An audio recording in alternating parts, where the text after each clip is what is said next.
और फिक्र में अब बात करते हैं ऐसी खबर की जो देश के करोड़ों लोगों के लिए है जो रेल से सफर करते हैं। भारत में रोज औसतन 2 करोड़ 40 लाख लोग ट्रेन से सफर करते हैं। यह खबर विशेष तौर पर उनके लिए। दरअसल हाल ही में रेलवे ने किराया बढ़ाने का ऐलान किया है। 1 जुलाई से रेल किराए में बढ़ोतरी की घोषणा की गई है। यह दलील दी गई है कि पिछले 11 वर्षों में अब तक सिर्फ 2 बार किराए में बढ़ोतरी की गई है। लेकिन सवाल है, क्या ये सच इतना ही है जिससे जैसे रेलवे प्लेटफॉर्म पर बार बार ट्रेन को लेकर जानकारी दी जाती है और अनाउंसमेंट होता है कि यात्रीगण कृपया ध्यान दें, ठीक उसी अंदाज में रेलवे के नए फैसले को लेकर सवाल है जिस पर ध्यान देने की जरूरत है। तो फिक्र के फैंस कृपया ध्यान दें। सवाल है कि क्या किराया वाकई 2 पैसे प्रति किलोमीटर बढ़ा है? क्या डायनामिक किराए के नाम पर टिकटों की बोली लगाई जा रही है?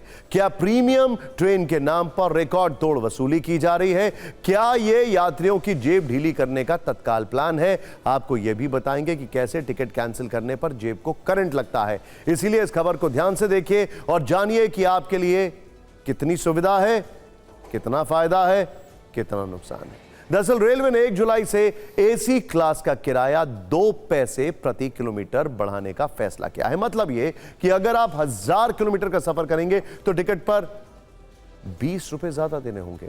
वही नॉन एसी मेल एक्सप्रेस की बात करें तो 1 पैसा प्रति किलोमीटर किराया बढ़ाया गया है। मतलब 1000 किलोमीटर के सफर पर आपको 10 रुपए ज्यादा देने होंगे। आपके मन में सवाल होगा कि क्या सभी ट्रेनों के किराए में बढ़ोतरी होगी? इसका जवाब है नहीं।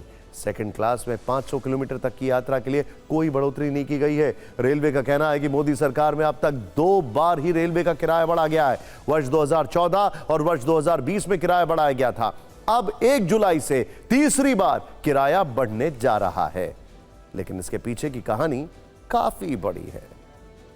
सवाल है, क्या रेल के किराए को लेकर रेलवे के दावे 100% सच हैं? यह बात सत्य है कि आधिकारिक रूप से 2 बार ही टिकट की कीमत बढ़ाई गई है। लेकिन इससे भी बड़ा सच यह है कि डायनामिक किराया, प्रीमियम ट्रेन और अलग अलग सुविधा चार्ज के नाम पर रेल यात्रियों से एक्स्ट्रा पैसे लिए जा रहे हैं। इसे आपको एक छोटे से उदाहरण के साथ समझाते हैं। आपको अगर ट्रेन से कहीं जाना होता है तो आप निश्चित रूप से राजधानी एक्सप्रेस को बेहतर विकल्प के लिए चुनते होंगे। लेकिन तेजस एक्सप्रेस राजधानी से भी प्रीमियम है और इसके लिए 5% एक्स्ट्रा चार्ज देना पड़ता है। अगर आपको राजधानी एक्सप्रेस से एसी 3 टियर में कहीं जाने में 1500 रुपए का टिकट लगता है और इतनी दूरी इसी क्लास में अगर आप तेजस से सफर करेंगे तो 1575 रुपए देने होंगे। मतलब सुविधा के नाम पर 5% ज्यादा चार्ज। आपके मन में यह सवाल भी होगा कि किराया नहीं बढ़ने के बावजूद कैसे जेब पर असर हो रहा है, ज्यादा पैसे खर्च करने पड़ रहे हैं। इसे भी बहुत आसान सी भाषा में समझते हैं। देखिए, तेजस एक्सप्रेस में डायनामिक मूल्य निर्धारण होता है। डायनामिक मूल्य मतलब सीटें कम, किराया ज्यादा। इसमें टिकट की कीमत मांग और उपलब्धता के आधार पर बदलती है।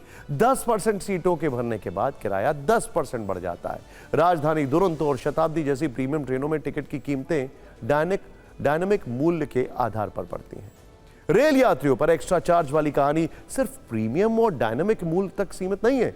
कई लोगों का तो यहां तक कहना है कि कैंसिलेशन चार्ज के नाम पर पैसा वसूली कार्यक्रम चलता है। अब इस फॉर्मूले को समझते हैं, इंटरेस्टिंग है। अगर आप ट्रेन के प्रस्थान होने से 48 घंटे पहले एसी फर्स्ट क्लास और एग्जीक्यूटिव क्लास का टिकट कैंसिल कराते हैं तो 240 रुपए का चार्ज देना होता है।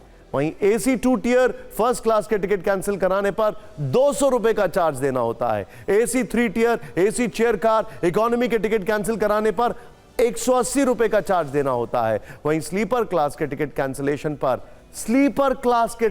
कैंसिलेशन पर भी 120 रुपए चार्ज के रूप में देना पड़ता है। आगे की कहानी इससे भी बड़ी है। तत्काल टिकट के लिए कंफर्म टिकटों पर कोई रिफंड नहीं होता है। 48 घंटे से 12 घंटे के बीच रद्द करने पर कुल किराए का 25% चार्ज देना होता है।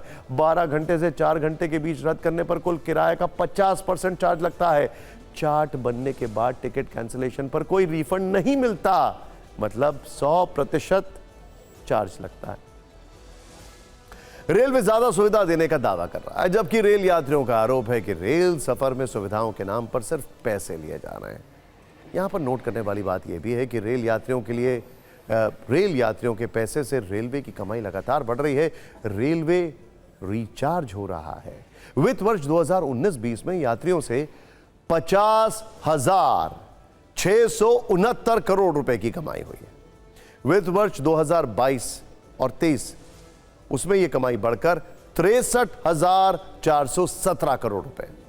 वित्त वर्ष 2023-24 उसमें 70,693 करोड़ रुपए कमाई हुई।